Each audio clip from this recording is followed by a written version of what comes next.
Buenos días, estudiantes y padres de familia del Colegio Cooperativo de Apartado. Bienvenidos a su clase de lenguaje desde la virtualidad.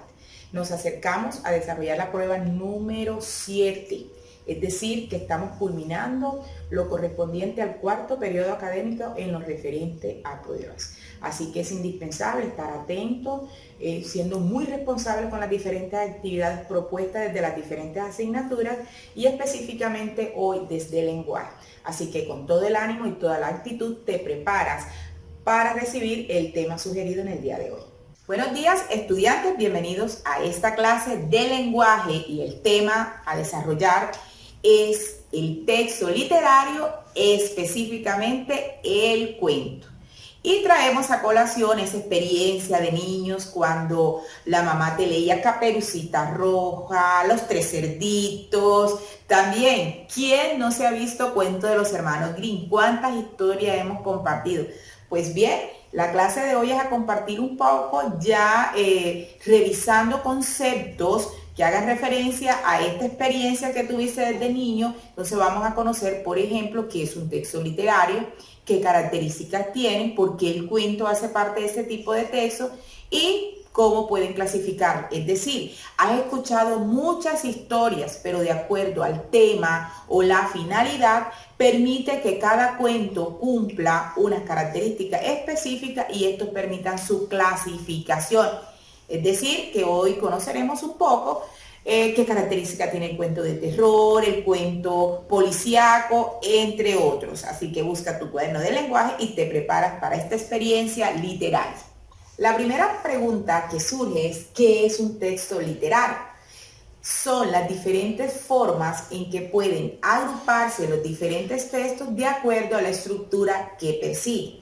Si digo, por ejemplo, muchos años después, frente al pelotón de fusilamiento, el coronel Aureliano Buendía había de recordar aquella tarde remota en que su padre lo llevó a conocer el hierro.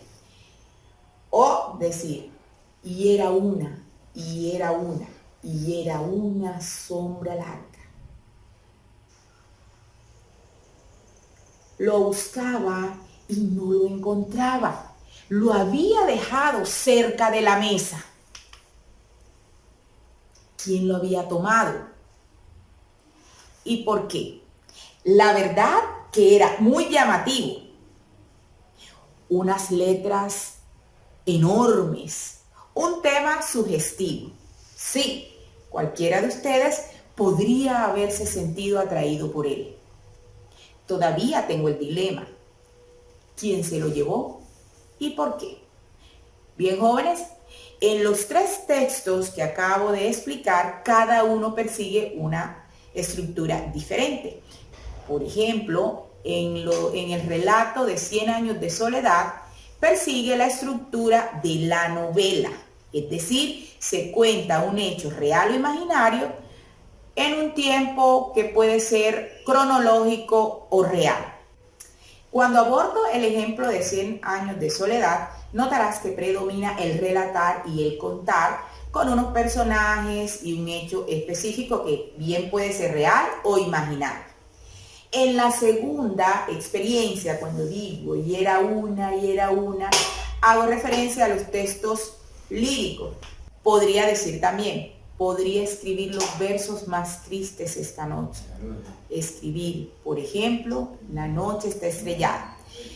Predominan los sentimientos y la subjetividad. Y en el último, donde se hizo una representación teatral, lo que se buscaba era tratar de llevar a cabo una situación y mostrarla a través de un monólogo en este caso. Entonces, cada uno cumple una función específica. Como te decía, en el día de hoy nos centraremos en el cuento. Para cerrar un texto literario, entonces, son las diferentes clasificaciones que pueden darse a los diferentes tipos de texto de acuerdo a su estructura. Bien, ¿qué características debe tener un texto que sea literario? Bien, la función poética, es decir, aquí debe predominar la creatividad y la capacidad expresiva. Se expresan de manera recursiva toda esa realidad que quiera mostrar el autor. La subjetividad es la expresión personal del autor. Es decir, aquí queda en evidencia cómo piensa, qué siente, cómo se relaciona él con su entorno y cómo lo lleva a la literatura. En el lenguaje y estilo se debe buscar que este sea elegante, estético. Recordemos que este tipo de texto persigue la finalidad estética y esto no debe entenderse como el concepto que manejamos de belleza, es la manera como el autor toma esa realidad y la vuelve ficción, de tal manera que es capaz de atraparte a través de sus historias entretenidas y conmovedoras. La ficcionalidad es como quien escribe establece esa distancia entre lo que es real y lo que no puede ser real. Y cómo juega con esos elementos para envolverte y llevarte a ese mundo imaginativo de tal manera que puedas, digamos, dialogar con esa realidad o ese contexto en el cual se produce. Y por último, la representación de la realidad. Ya esta va de la mano de la función poética, el lenguaje y estilo, es como toma todos estos elementos, toma estas realidades y las lleva a la literatura. Vamos a tomar aquí como referente de lo correspondiente pues al género narrativo a Gabo con 100 años de soledad, cómo fue capaz de crear, por ejemplo, un Macondo, esa tierra que le permitió, o ese espacio, lugar que le permitió crear esa historia donde vivía Úrsula Iguarán, José Arcadio Buendía y todo lo que le permitió mostrar esa cultura costeña a través de esos personajes. Si queremos hablar de Macondo, podemos encontrar Macondo en un lugar específico de Antioquia o podemos encontrarlo en Córdoba. En fin, es la manera como se pueden crear mundos posibles y puedes dialogar o conversar con esta realidad que ha creado este autor. Como la propuesta es, bueno, el texto literario, ya trabajamos definiciones, ejemplificaciones, características, nos enfocaremos en el cuento, que es la propuesta. El cuento pertenece al género narrativo en cuanto se relatan una serie de hechos en un orden específico. Encontraremos que su estructura es la siguiente. Tiene un marco que es el lugar y tiempo en el que se desarrolla la historia. Este lugar o espacio puede ser real o imaginario. Por ejemplo, si hablamos de Caperucita Roja, veremos que el lugar es el bosque donde ocurren los hechos.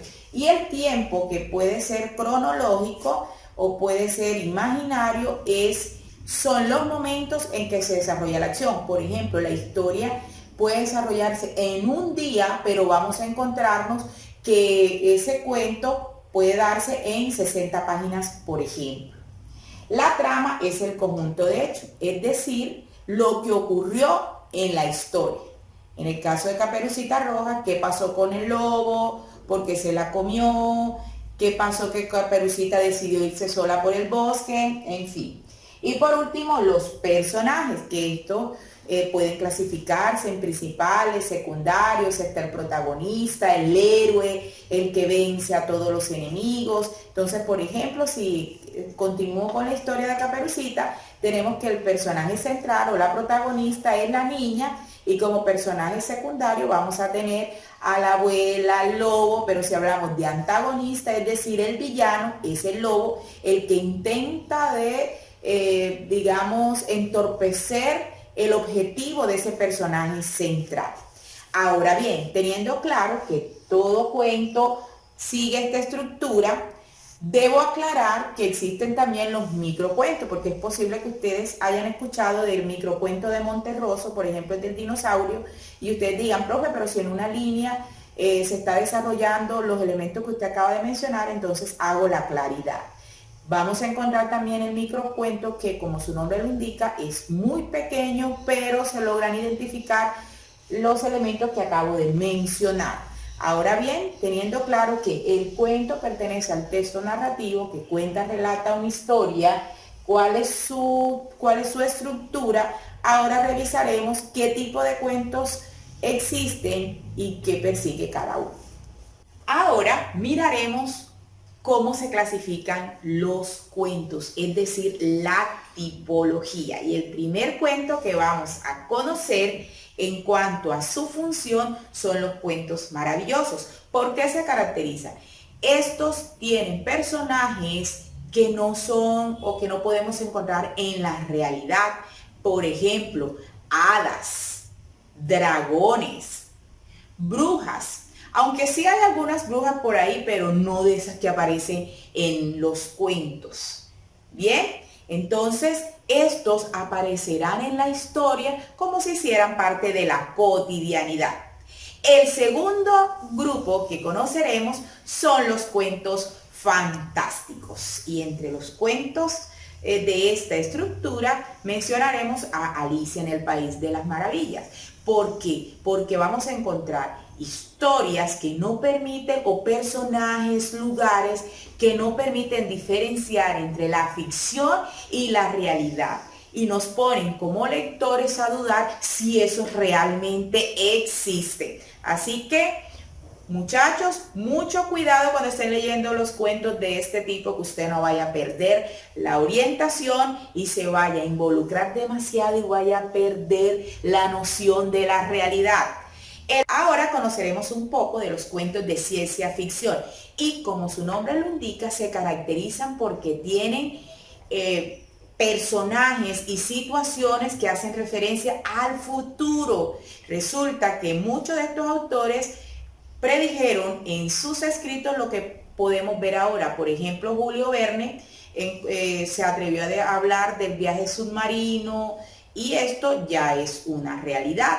Entonces, jóvenes, ¿qué encontraremos? Androides, viajes interestelares, visita de extraterrestre, carros voladores, en fin. Es más, también se ha dicho que nosotros, por ejemplo, en un futuro vamos a ser reemplazados por las máquinas. En fin, en este tipo de historias te vas a encontrar todo lo que hace referencia al mundo ficcional.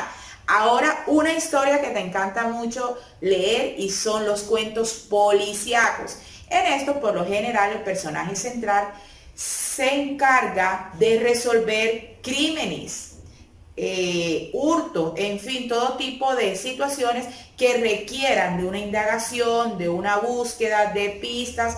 Por ejemplo, crímenes en la calle Morgue, por ejemplo, este orangután que asesinó a esas personas y llevó al agente Dupin a identificar quién pudo haber cometido este asesinato. De acuerdo a la función que cumple el personaje central, clasifican en cuentos policiales o policíacos negros y blancos. Blancos cuando el detective cumple su función principal y es resolver el dilema o el conflicto. Y negra cuando éste debe infiltrarse o involucrarse en la historia para llegar a tal fin.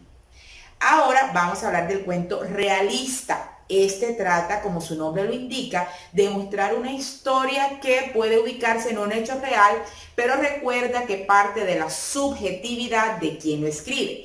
Entonces, puede ser una historia real, pero con elementos propios o subjetivos de quien lo escribe.